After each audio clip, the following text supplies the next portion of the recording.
Bismillahirrahmanirrahim. Assalamualaikum warahmatullahi wabarakatuh.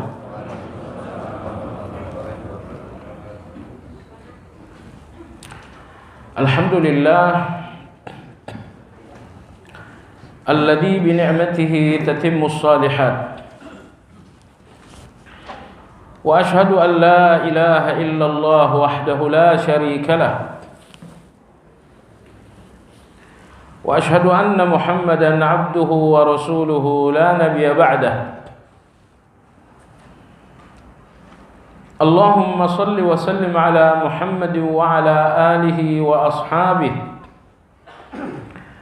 wa man ihtada bihaddihi wa istanna bi sunnatihi ila yaumiddin. Ya ayyuhalladzina amanu taqullaha haqqa tuqatih wa la tamutunna illa wa antum muslimun.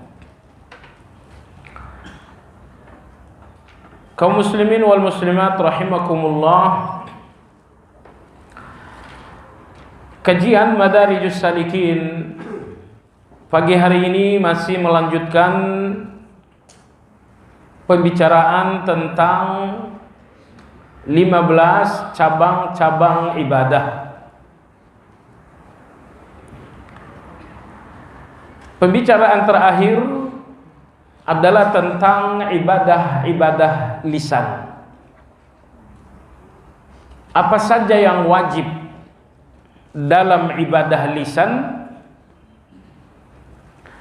dan apa saja hal-hal haram yang mesti dihindari dalam berbicara. Apa saja yang disunnahkan, apa saja yang dimakruhkan, ini semuanya alhamdulillah sudah selesai. Jemaah sekalian, kalau antum masih ingat, dari 20 larangan-larangan dalam berbicara,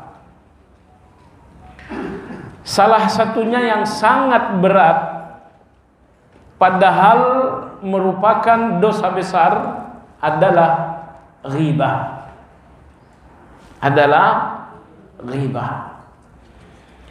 Saya lihat ghibah ini tidak mungkin dilakukan, tidak mungkin dihindari oleh satu orang, tapi harus dihindari bersama-sama. Karena di antara penyebab ghibah adalah untuk menyepakati teman-teman berbicara.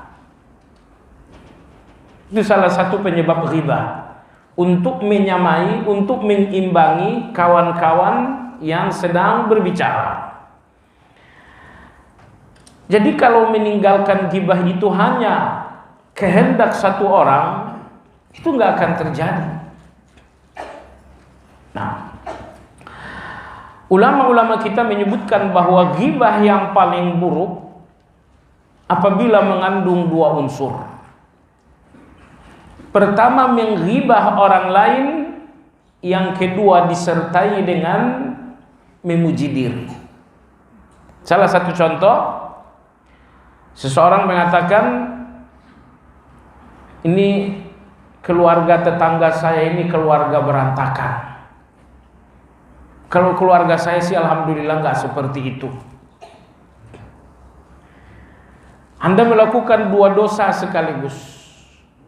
Pertama, Anda mencemooh tetangga Anda, saat yang sama Anda memuji keluarga Anda. Nah, di sini terjadi ghibah yang sangat buruk. Karena terjadi 2 pasal, 2 pelanggaran. Allah berfirman dalam Al-Quran, "Fala tuzakku anfusakum huwa a'lamu bimanittaqa." Tidak boleh kalian melihat diri kalian lebih bersih, lebih tinggi, lebih baik daripada orang lain. Karena hanya Allah yang Maha tahu siapa yang betul-betul bertakwa di antara kalian. Jadi 2 tingkatan ghibah itu. Ghibah pertama hanya sekedar mencemooh, menggibah, menggunjing orang lain. Tetangga sebelah ini rumah tangga berantakan. Dan yang paling buruk apabila disertai dengan meninggikan dan menganggap diri hebat. Tetangga saya ini rumah tangga berantakan, enggak seperti rumah tangga saya. Kalau rumah tangga saya baik-baik saja. Ini ghibah yang paling buruk.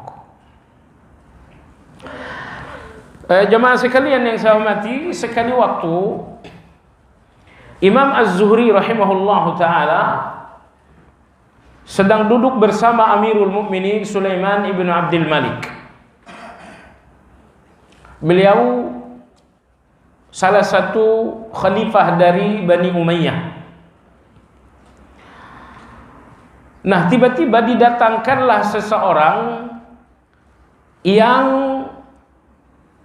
suka membuli Amirul Mukminin, suka menggunjing Amirul Mukminin. Nah, Sulaiman bin Abdul Malik rahimahullah terpancing emosi. Beliau mengatakan, orang ini selalu menggunjing saya, selalu membuli saya.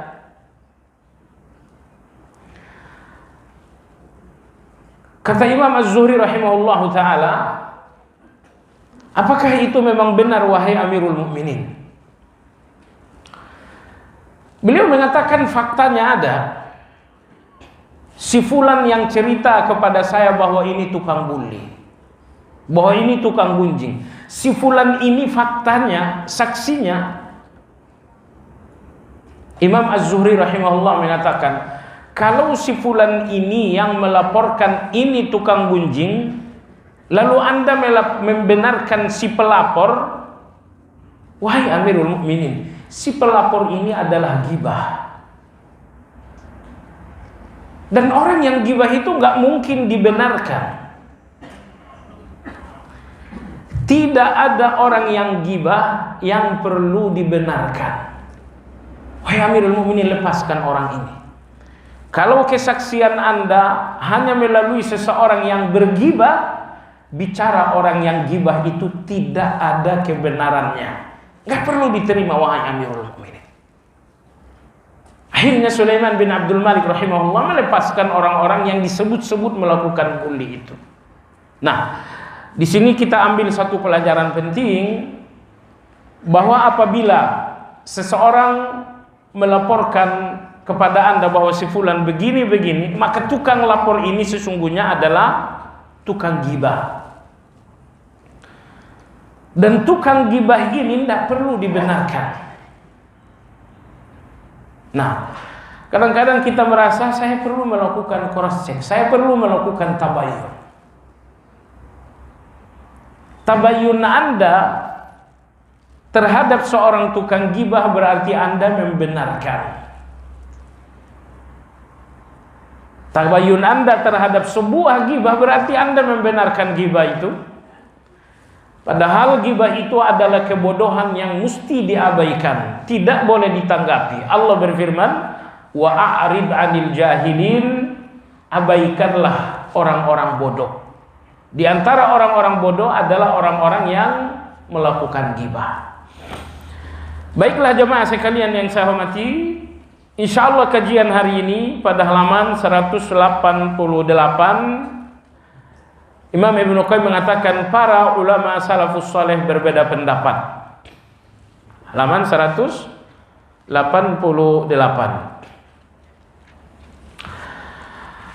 Beliau berkata, wa qad ikhtalafa as-salafu hal fi haqqihi kalamun mubahun mutasawi at-tarfain ala qaulain.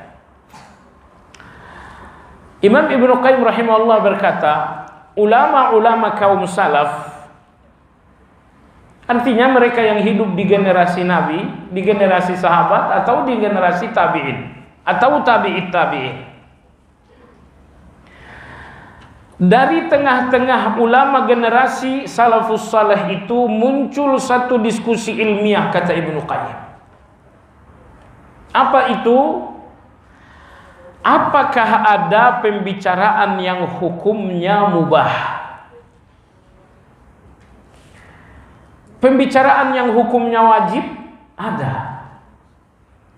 Pembicaraan yang hukumnya haram ada. Pembicaraan yang hukumnya sunnah dan makruh ada. Tapi apakah ada pembicaraan yang status hukumnya mubah? Kata Imam Ibnu Qayyim rahimahullah, ini didiskusikan oleh kalangan ahli dari generasi salafus saleh. Imam Ibnul Munzir rahimahullah menyebutkan ada dua pendapat dalam hal ini. Pendapat yang pertama, tidak ada pembicaraan yang hukumnya mubah. Jadi pembicaraan itu hanya ada 4 hukum: wajib atau haram, sunnah atau makruh. Tapi apakah ada pembicaraan yang hukumnya mubah? Pendapat pertama menyebutkan tidak ada pembicaraan yang mubah. Anda tahu jamaah sekalian, yang dimaksud dengan mubah sesuatu yang tidak bernilai baik dan tidak bernilai buruk. Sesuatu yang tidak bernilai positif juga tidak bernilai negatif. Kalau misalnya Anda jalan pagi, tidak ada nilai buruknya, juga tidak ada nilai baiknya. Kalaupun ada nilai buruk itu karena faktor lain. Misalnya jalan kaki, jalan pagi sambil buka aurat. Ini menjadi terlarang bukan karena jalan kakinya, tapi karena buka auratnya.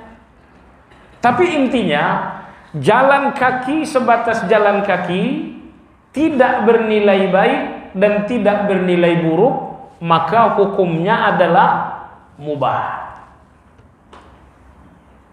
Anda tidur siang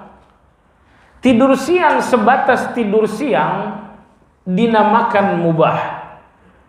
Karena dia bukan kebaikan, dia juga bukan keburukan. Kalau kemudian Anda niatkan untuk salat malam, maka ada nilai kebaikan tapi bukan dari tidurnya, tapi dari niat salat malamnya. Itu yang dimaksud dengan mubah. Tidak bernilai baik dan tidak bernilai buruk. Nah, pendapat yang pertama dari kalangan ulama salafus saleh bahwa tidak ada ucapan yang hukumnya mubah. Jadi ibadah lisan ini lebih sempit. Tidak ada hukum yang mubah dalam pembicaraan lisan. Pembicaraan lisan ada yang haram, ada yang wajib, ada yang makruh, ada yang sunnah. Ya, ada yang bernilai baik, boleh jadi baik karena wajib atau baik karena sunnah. Atau terkadang pembicaraan itu bernilai buruk, buruk karena haram atau buruk karena makruh. Nah, tapi adakah ucapan lisan yang hukumnya mubah? Pendapat pertama mengatakan tidak ada ucapan lisan yang hukumnya mubah. Nah, kenapa demikian? Karena ucapan lisan itu cuma 2 macam.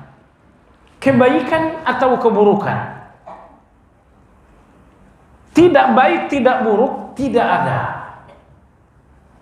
Nah, di sini Imam Ibnu Qayyim rahimahullah menyebutkan beberapa dalil. Dalil yang pertama ini hadis dari Ummu Habibah.